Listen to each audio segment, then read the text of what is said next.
Nkusiimye okubanga okyali nange. Tugenda tandikira mu district y'Empigi mu ggombolola y'Ekiringente. Abakuumaddembe bakakasizza nga bwe bakutte abamu ku basomesa n'abayizi ab'essomero erimu nga bano bateeberezebwa okubaako n'ebikolwa eby'ekitujju by'abadde ate bagezaako okuwagira.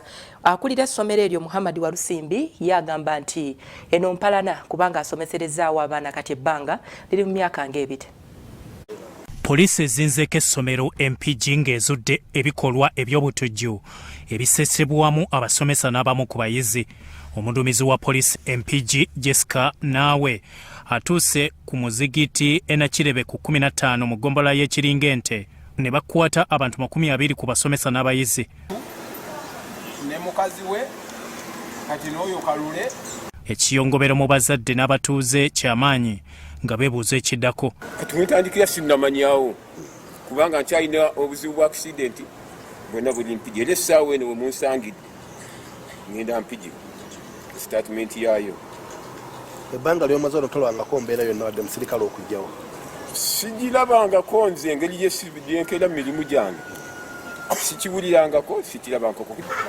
Gavumenti ezituyamba mu nsonga nti etuyamba okunoonyereza tumanye oba etuwa obuyambi bwonna okusobola babakwatidde kiki ekyabadde ne lwaki babakutte kuba babadde muzikiti nga basaatu. Nsaba gavumenti etutaase lwaki ffe betaddeko olukongolo abantu baffe babate n'abaana abato ababaata n'abaana abato myaka 10 kati myaka 10 omutwalo akola ekyo okujjako okubonereza omukyala eyabadde obwakaana nakawere atanaba nakuweza yadde emyezi 3.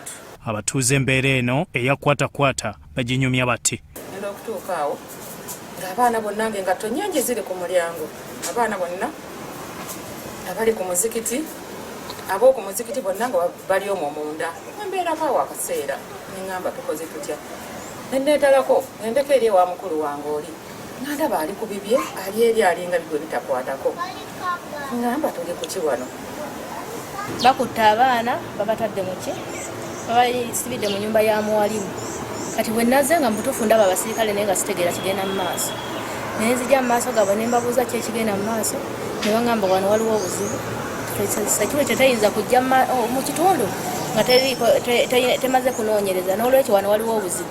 Naye nga mutuufu obuzibu obuliwo nga sibutegeera nalabye kutwala abantu. Muhammad Walusimbi omutandisi w'essomero agamba nti kimukubye wala okumussa ku bikolwa eby'obutujju nga babadde baakasomesereza abaana b'eggwanga emyaka 2 wabula agamba empalana ye ebizadde. Abafamire abamu tebayagala kutuwa ttaka kati ennyumba etulinaanyaawo ekkubo lyayo lyali yita wano ku muzikiti.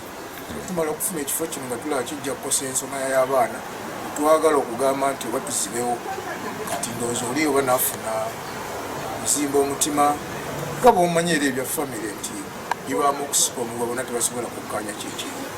Ali Damulira wamu ne Adam Kalungi abavunaanyizibwa ku kifo kino boogedde bati.